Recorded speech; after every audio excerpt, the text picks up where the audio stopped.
Okay.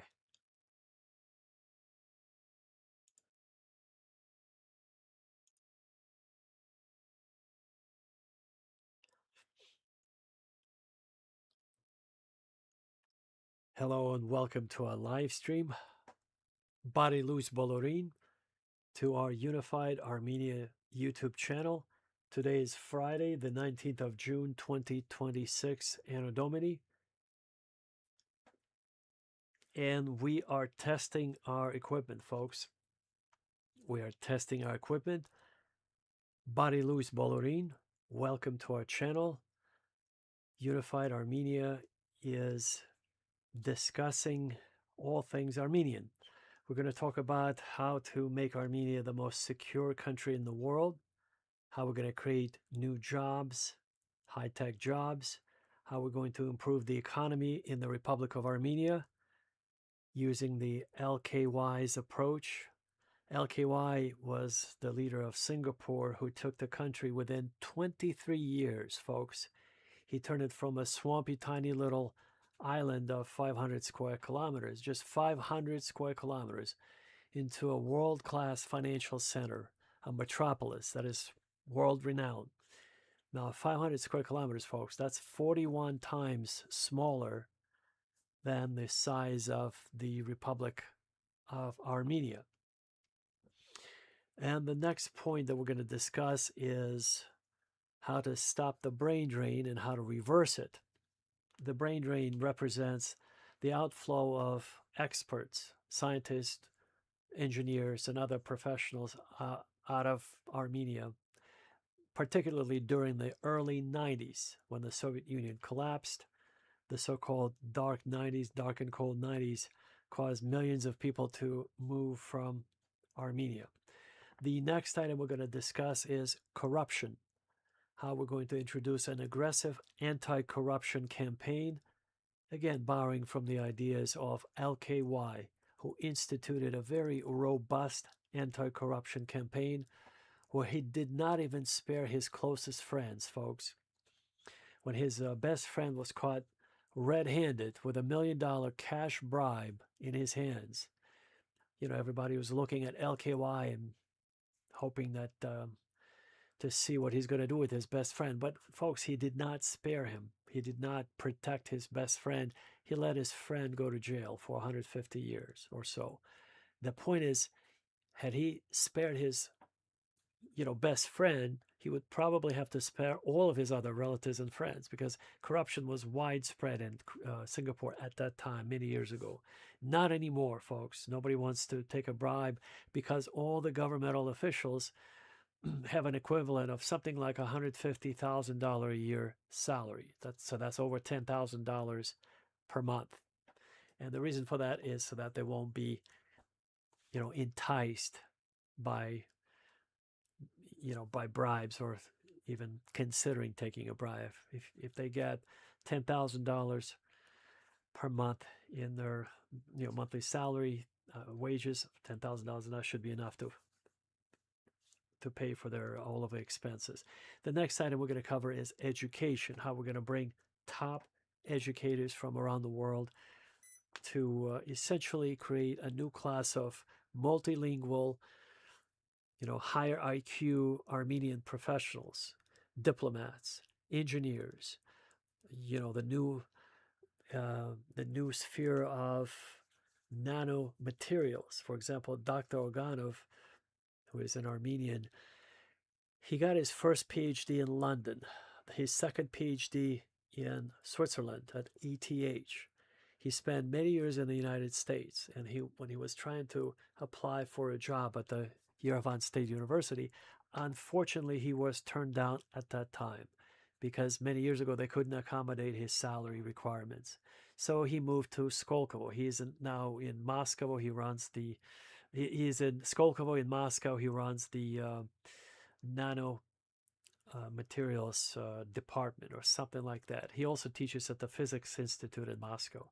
But he's an expert in creating new materials that are lighter than paper and stronger than steel. And we need people like that. So we're going to try to bring Dr. Organov to Armenia. We're going to accommodate all of his salary needs. We're going to provide him with a house, an apartment, a summer house, a car or SUV, whatever he wishes, whatever he prefers. Even a chauffeur if he needs to have one to be driven around Armenia. That would be no need to be stuck in traffic and be worried about getting around. His mind needs to be working on how to make Armenia the most secure country in the world, how to create hypersonic drones. This is what we're going to do, folks, with our hypersonic drones. We're going to bring 6,000 of our RH-225 hypersonic drones to Armenia that will patrol the borders of Armenia. They'll be roughly hovering at about the altitude of about 1 mile, around the perimeter of the country. And they'll be projecting peace with their strobe lights. They'll be projecting peace using Morse code, so that all the pilots, all the ISS inhabitants, on the International Space Station, they'll see our drones from space synchronized, and using the strobe lights, they'll be spelling out the word peace in Morse code. So the next item after education is reparations. Folks, this is the biggest item that we need closure in our Armenian history. And of course, we remember and we demand, but what do we demand? See, that's an incomplete sentence in itself. It's an ellipsis. We demand ... We demand what? We need to specify. We need to be very specific. And our organization, Unified Armenia, we decided to put a finishing touch and put a closure to our history, unfinished history, with our 1915 Armenian genocide. So we remember and we demand reparations from the Republic of Turkey and from Germany as well, because Germans were also facilitating, they're complicit in facilitating the Ottoman Empire in executing 1.5 to 2.2 million Armenians, about 300,000 Assyrians, and about 900,000 Greeks, folks. This genocide was organized at the highest echelons of power. The three people who masterminded the mass murder of Armenians, Greeks, and the Assyrians, there were Enver Pasha, Talat Pasha, and Jamal Pasha, and many others, folks. I'm just going to name, in the interest of time and to keep it brief. The three individuals have been executed by the Nemesis Group. That's the revolutionary kind of it's not even a revolution. It's a bunch of guys who wanted to vindicate their parents who were killed by these monsters. And so the monsters were killed, people who initiated this campaign of mass murder, brutal, satanic, diabolical mass murder, folks. This is something nobody wants to talk about. Folks, they would hire these Kurdish tribesmen who would, on horseback, be riding around and not just killing Armenian men and then raping Armenian women. They would decapitate the Armenian man first. They would slice them and dice them, and they would put their heads on their bookshelves. So instead of having books, the Turks and the Kurdish people, they would have on their bookshelves, they would have Armenian heads. And there are pictures of that. You could see we're actually preparing a separate video on this topic that is about to come out any day now. You can watch it on a YouTube channel. So the Armenian men were beheaded, and their heads were placed on as souvenirs. They were placed on bookshelves, so-called bookshelves. Maybe they're not bookshelves. They just don't even know what books are. They had these shelves. They would put them on shelves. They would put them on the fences around the houses or estates of wealthy Turks and wealthy Kurdish people. And that's what they did to our people in 1915. And also prior to the 1915 genocide, prior to the April 24th, the beginning of the the mass murder, there were localized, brutal massacres all across the Ottoman Empire. For example, the Hamidian massacres happening from 1894 through 1896. 300,000 Armenians were brutally killed, executed, and it's unhuman. Just the most inhumane, unhuman, satanic, diabolical approach to life, folks. These people, I seriously doubt were human. They were demon-possessed, demon-controlled, demon-influenced, biomass and 2 legs. This is the only way to describe them. They were not human, folks. They looked human from the outside, but deep inside they were again, demon-controlled entities. They're not human. So we're going to bring hundreds and hundreds and hundreds of lawsuits against the Republic of Turkey, against all those entities, against Deutsche Bank, who was facilitating the laundering of the money, against multiple insurance companies that were, the banks held the Armenian assets. The insurance companies basically were participating in this scam where they would deny the claims of the Armenian family survivors because they demanded documentation. And how do you prove that your family was killed in a genocide? And without the documentation, so the funds were withheld. In other words, they were not paid out by those insurance companies, and they were illegally kind of divvied up between the gangsters, the German gangsters, the mafia in Germany. So that's what happened to $1.8 trillion of Armenian assets that were stolen. People were killed. The property was stolen. And the three pashas, the Enver Pasha, the Talat Pasha, and the Jamal Pasha, they decided to get rid of the Armenians, the Greeks, and the Assyrians based on the religious preferences. So they wanted to get rid of all non-Muslim people, non-Turkic people, and non-Turkic speaking people. That's why the Armenians, the Assyrians, and the Greeks became the targets. So, and this is where the Germans were practicing on Armenians and on the Assyrians. And then they did their own, as you know, German Holocaust genocide against the Jews was their second round of brutally killing and murdering people, folks. They started practicing in the Ottoman Empire. They were complicit. They were cooperating with the Ottoman Empire. They were hired as the experts in terms of the engineering and the military gear that were involved in the railway. The railway company was also complicit, etc., etc., etc. There were multiple parties involved, folks. They had their hands stained in Armenian blood, and we're going to pursue them all in our lawsuits. So reparations, $1.8 trillion from the Republic of Turkey and many other relevant parties. The next step after that, we're going to introduce Armenian Private Bank. And this bank in the Republic of Armenia will be offering interest-free loans. That's right, you heard me correctly.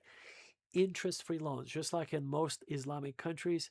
For example, in Malaysia, in Iran, if you want to get a loan, there is no interest because the Quran prohibits it. It's a sin, folks. It's a form of enslavement. When you charge interest, you enslave another human being. And so Islam does not allow it. It's illegal. And so every Muslim person knows it, but very few Christians know that paying interest is like you're allowing yourself to be enslaved. So how come the Muslims are not paying interest, but the Christians are paying interest? Are we this gullible, folks? So it's time to awaken. This is why we're doing this awakening on both the spiritual aspects of our lives and the most practical things, such as banking, such as, how to prolong our lifespan by drinking filtered water, by saying our prayers in a very special way using agape meditation that is 3,000 years old. And this agape meditation was known to the kings and queens of antiquity. And we're going to introduce this agape meditation so you'll be able to walk on water, heal the sick, cast out demons, and raise the dead, just like Jesus said that we should be able to do. He said, I'm going to my Father, I'm going to send you a helper, a comforter, and you should be able to do the same things that I've done, even greater things, folks. But what could be greater than raising somebody from the dead? Well, that's what we're going to. It's part of our awakening program that we're going to awaken the entire nation, all 17 million Armenians in 124 countries, and we're going to facilitate the return of them, relocation to the Republic of Armenia. Our number one goal is to bring back or to relocate professionals. For those who have never even lived in Armenia, we're looking for scientists, for engineers, for other professionals who could contribute to the well-being of the Republic of Armenia.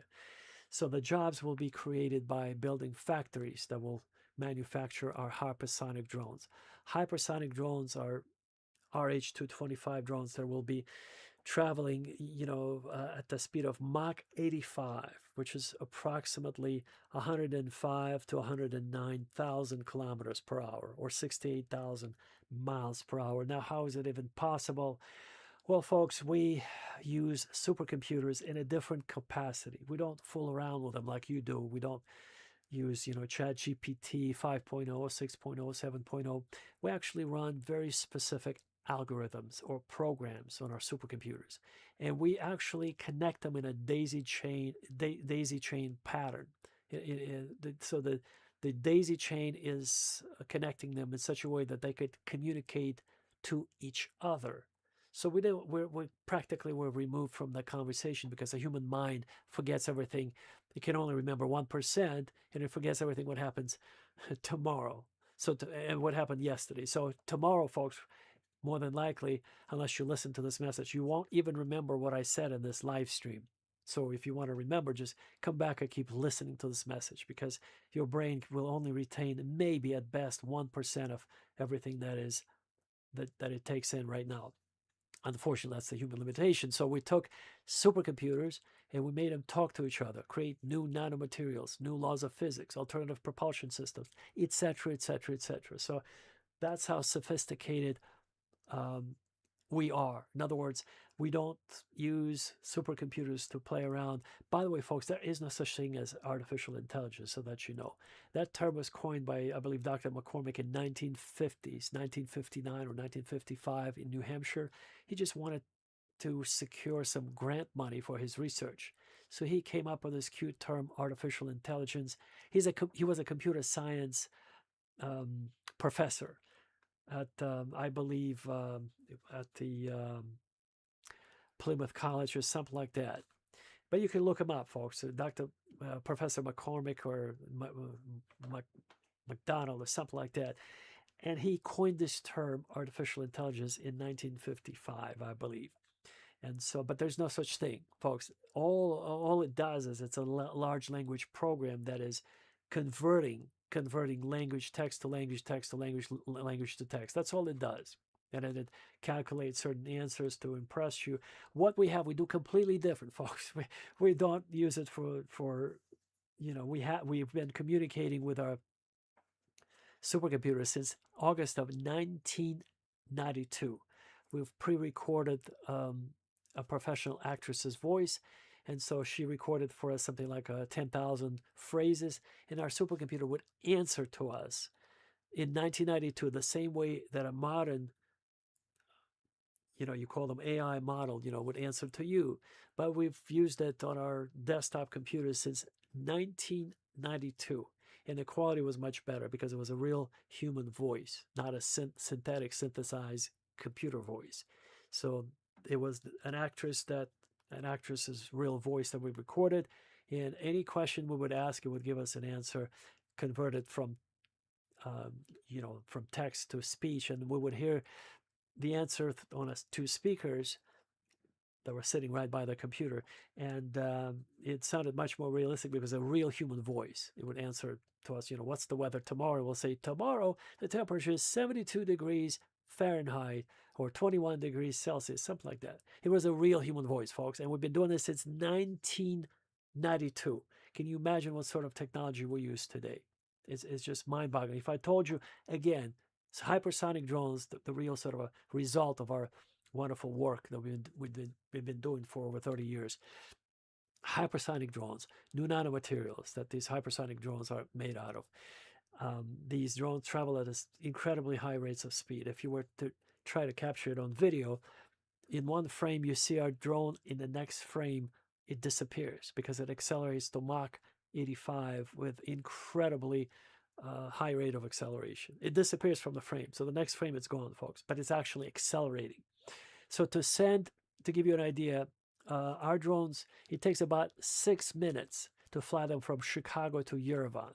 It takes us 6 minutes to send, as a crow flies, of course. As a crow flies, it takes it about 30 seconds to accelerate, about 400-mile altitude, 5 minutes to fly across the distance, and then another 30 seconds to descend in Yerevan, folks. So the descent and the ascent are the most most tricky parts of the flight. The rest is all 5 minutes, folks. 5 minutes of flight time between Chicago and Yerevan at Mach 85, which is approximately about 105 to 109 um, 1,000 kilometers per hour. So folks, in the next point at job creation, we're going to start these factories across Armenia, not just in Yerevan, but in Vanadzor and Gyumri and Yerevan and Kapan and Dilijan and all other smaller towns and villages. And we're going to employ the local talent. We're going to pay them decent wages, of $2,000 to $5,000 per month. The economy will blossom and bloom. We're going to stop and reverse the brain drain. I interviewed a young couple who left Yerevan for Los Angeles.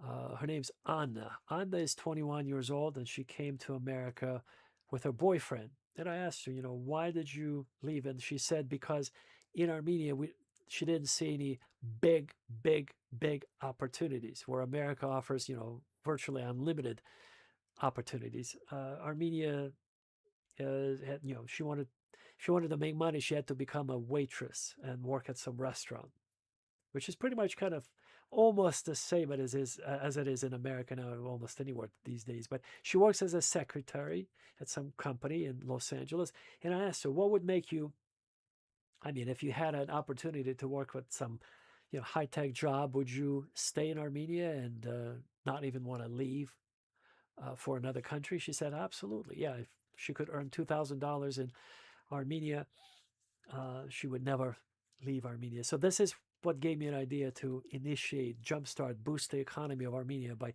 paying real wages, decent wages, $2,000 to $5,000 per month.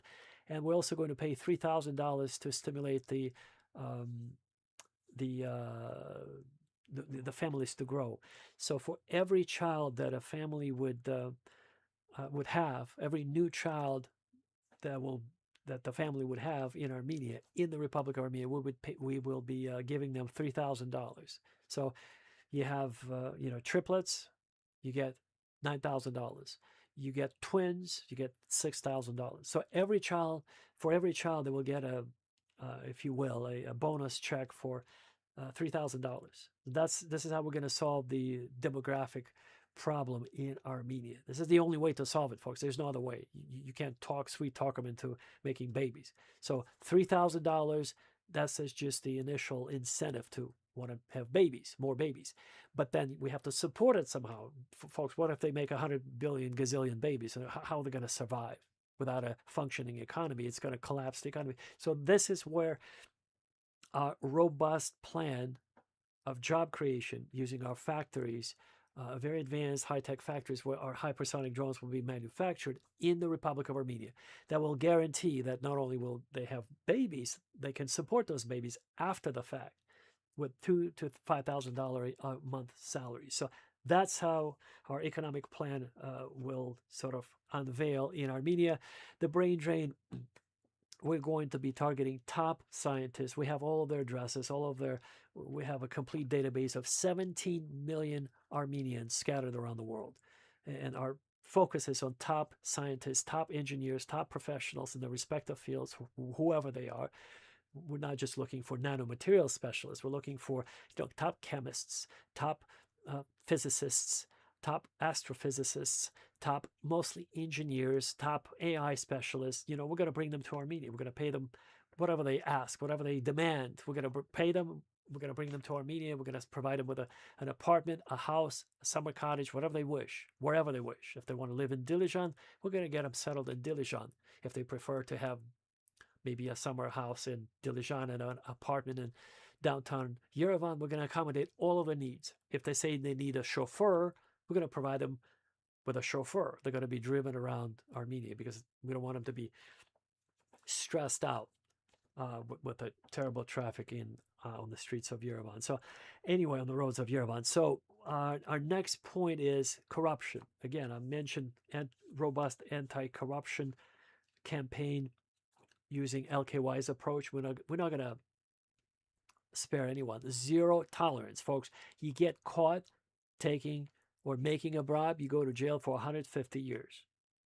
150 million years, so to speak. We're going to put you in jail for 150 million years. Everybody will be armed to the teeth, folks. We did a calculation. Had the Armenian men trained and armed their wives and sisters and daughters during the 1915 events in the Ottoman Empire, the sad statistic would have not been that sad. So the losses would not have been that severe. But it wasn't done. So we're going to fix our, address, understand, and fix our mistakes, folks. This is called debriefing our problems or analyzing our problems. So the problem was the Armenian men were taken away and the women didn't know how to protect themselves. So we're going to fix it. We're going to arm everyone. Every citizen of the Republic of Armenia will have an AK-74, an M16, a pistol or 2 or 3 or 4, many hunting knives. We're going to teach them how to use a hunting knives. If, let's say, we run out of millions of bullets that we're going to give them, they're going to have unlimited access to ammunition. We're going to have submachine guns, fully automatic. We're going to teach them through this nation army or sort of a new approach. Like in Israel, they have Tzva Ha'am. Tzva Ha'am is the people's army. That's what, when you translate it from Hebrew, it means the people's army. Well, in Armenia, we'll have nation army or a nation in defense. That would be a better way of translate. Banak is translated into English as a nation united in defense. There you go. It's a bit long. People's army sounds a little bit sharper, but the point is it's similar to the people's army, except it has a slightly different meaning. Banak, when translated into English, means a nation united in defense. It's a beautiful name, although it's kind of long. But anyway, we might call it just Nation Army, Banak. So anyway, we're going to introduce this and fund this campaign. We're going to bring all the weapons to the Republic of Armenia. We're going to give away all the weapons for free, folks. We're going to train them for free.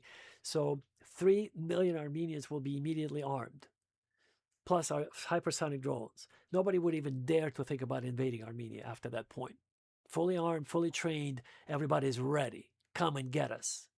It's like 1915 part 2. You come and get us, see what will happen to you. That's the approach we need to have. We need to become like Dr. Hannibal Lecter, folks. If you watch The Silence of the Lambs, you have to understand, he was people say he was a monster. Folks, he was deeply traumatized. If you read the book by Tom Harris, or if you've seen the 2001 film, I believe it's called Dragon Rising or something like that, or Hannibal Rising, you'll see that in 1944, according to the book, it was a Lithuanian family that was fleeing Lithuania during World War II. It's a wealthy family, very wealthy family with 2 children, future Dr. Hannibal Lecter, and his little sister. Well, there was a little shootout and the parents died, and long story short, the young boy, future Dr. Hannibal Lecter, stayed with his sister in a log cabin. And these deserters came, meaning soldiers, German soldiers came in, and they stayed because it was in the middle of winter. There's no other lodging. You have to stay somewhere. So anyway, they all kind of got along, and then they ran out of food. And guess what prompted future Dr. Hannibal Lecter to do what he did with his not so nice people? He was the trash collector, he called himself. He was removing all the trash from the world, folks. Well, what triggered his vindictive campaign to find and kill all those people by eating their flesh is because they ate his sister, folks, and they made him eat his sister, folks. Now, can you imagine, at a tender age of 8, you're sitting with these men, I believe they were German or Lithuanian deserters, soldiers who were deserting the army. Doesn't matter, these men.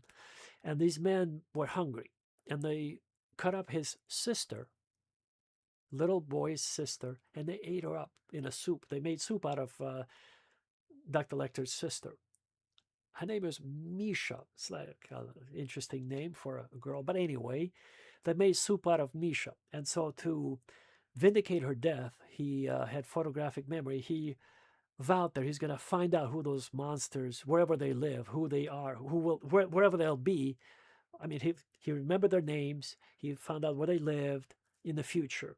And he came and he brutally executed them, and he ate their flesh, folks. He did to them what they did to his sister. In other words, that's what creates, evil begets evil. So we need to be like Dr. Hannibal Lecter. And the second time, if there'll be a second time, we'll be prepared. We'll have all the weapons. We'll be armed to the teeth. AK-74s, unlimited ammunition, M16s, just in case. Just in case. If one jams, we have another alternative to use. Unlimited ammunition.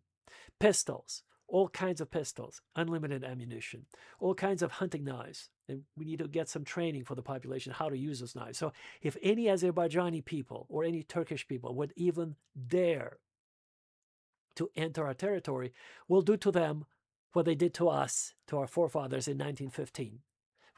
They used to cut off our relatives' heads. We're going to start cutting off their heads. We're going to place them everywhere. We'll see Turkish heads hanging from every fence on every bookshelf, folks. We'll do to them what they did to us. Tit for tat, if you will. And so, in other words, I don't think they will, because they'll see how well prepared we are. 3 million strong army. It's the largest army on earth, folks. Well, North Korea has 4 million strong. But anyway, we'll be the first or the second army in the world. 3 million fully trained, fully ready to thwart any efforts of an enemy. So if the Azerbaijanis decide to enter a territory, we'll put them in their place. We'll cut off their heads, their limbs, and we'll do to them what Ramil Safarov did to Gurgen. His last name escapes me right now. So Ramil Safarov, let me tell you what happened. It was a language school in Budapest, Hungary, 2004. Gurgen and Ramil, Gurgen from Armenia and Gurgen from Ramil from Azerbaijan. They went to study at a specialized language school. There were students living in a dormitory. So, and this guy, Ramil from Azerbaijan, bought an axe. And he sharpened it, folks. He sharpened the axe, the blade of the axe. And he went into the dorm room of Gurgen. Margarian is his last name. It just came back to me.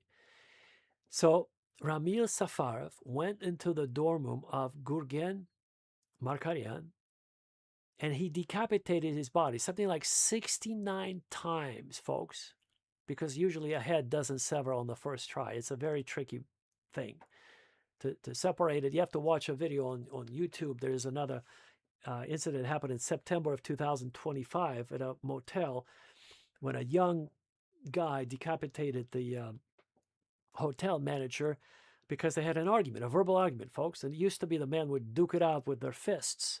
Well, now the fists are not enough. So they had an argument. This younger guy came in and he decapitated this 50-year-old man, the hotel manager, with a machete knife, folks. Machete knife.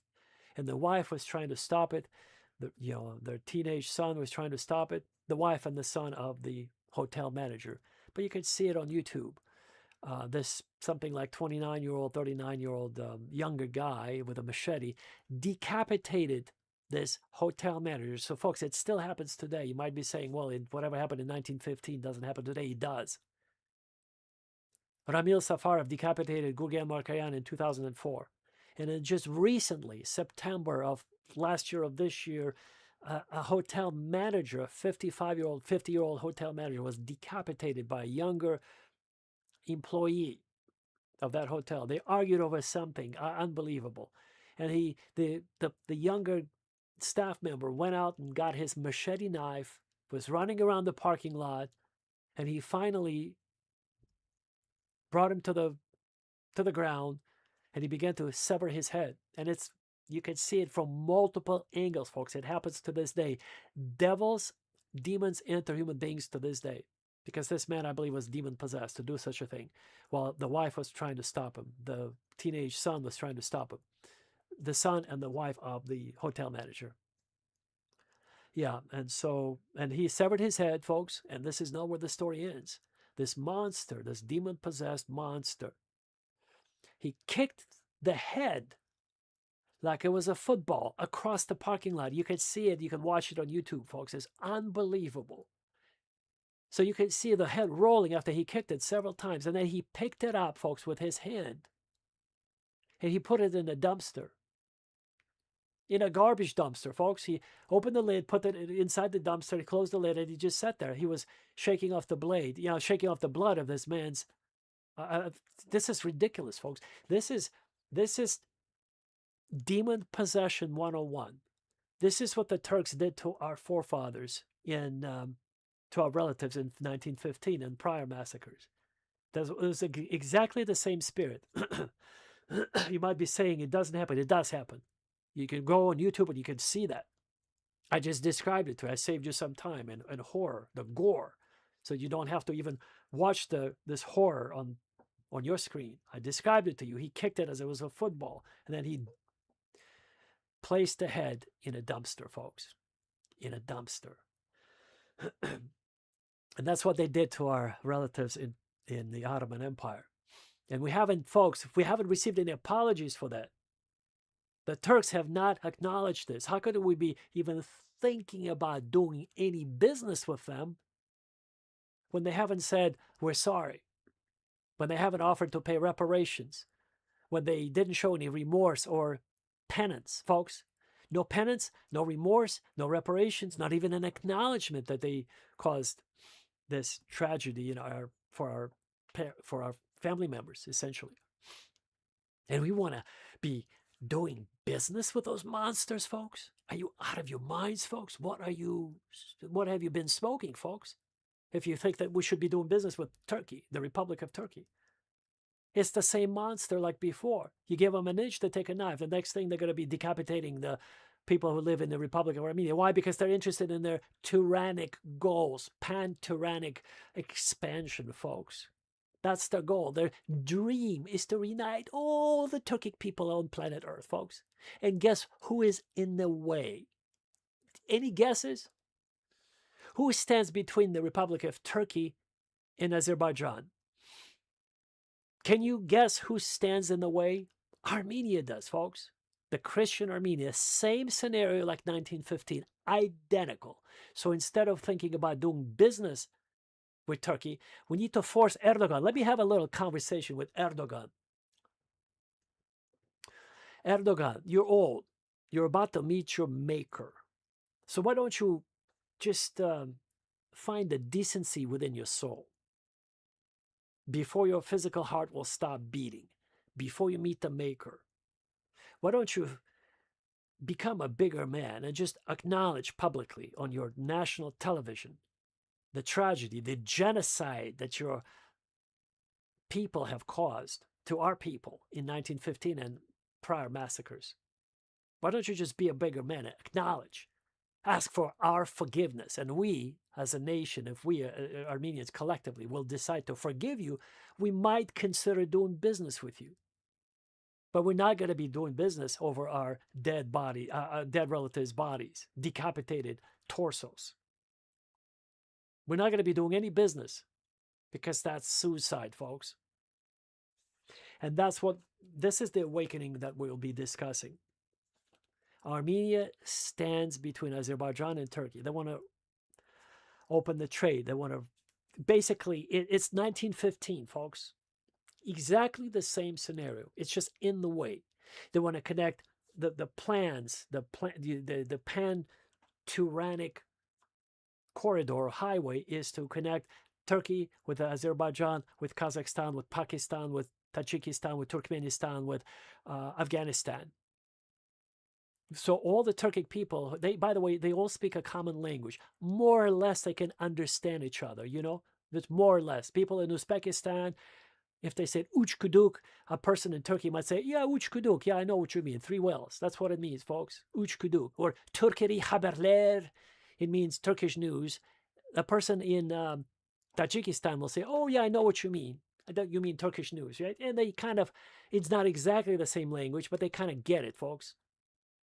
It's like a dialect of somebody from Artsakh, from the Republic of Artsakh, Nagorno-Karabakh, and some other, regions of Tavush or Shamshadin. They have this sort of a unique dialect, but they can still understand each other. Well, it's the same with all those, I think, 350 million Turkic people. And Armenia is in its path. So they want to just have this unlimited trade. They want to speak their language. They want to all be Muslim. Fine. But we're not going to be foolish enough to allow them to do it to ourselves in the Republic of Armenia using this Zangezur corridor or the TRIP plan, this highway of Trump's, nonsense. And so we have to be vigilant, folks. Trade is valid between equal partners, between partners who value life.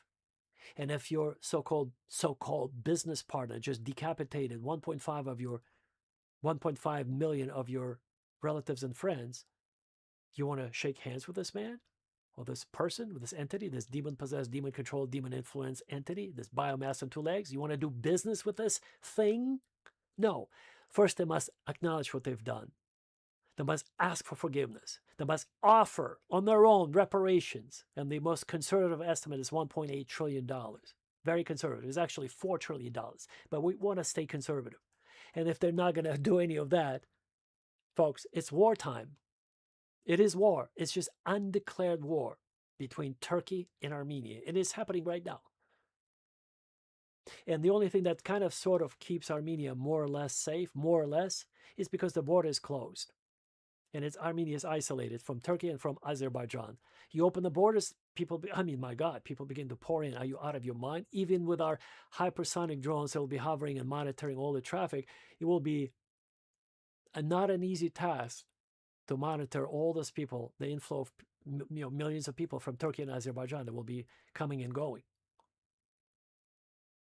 And many of those people would be probably descendants of those people who decapitated our relatives in 1915. How do you like that? Do you feel that this is appropriate? I don't think so. So this is the type of analysis that we'll be sharing with you. Our thoughts, our awakening moments. This is an awakening, folks. This should be if you've never even heard of any of this, this is an awakening moment for you. And the human brain is designed to forget everything. You can only register about 1% of what I'm saying, but tomorrow you'll forget. So in order not to forget, I recommend that you revisit this video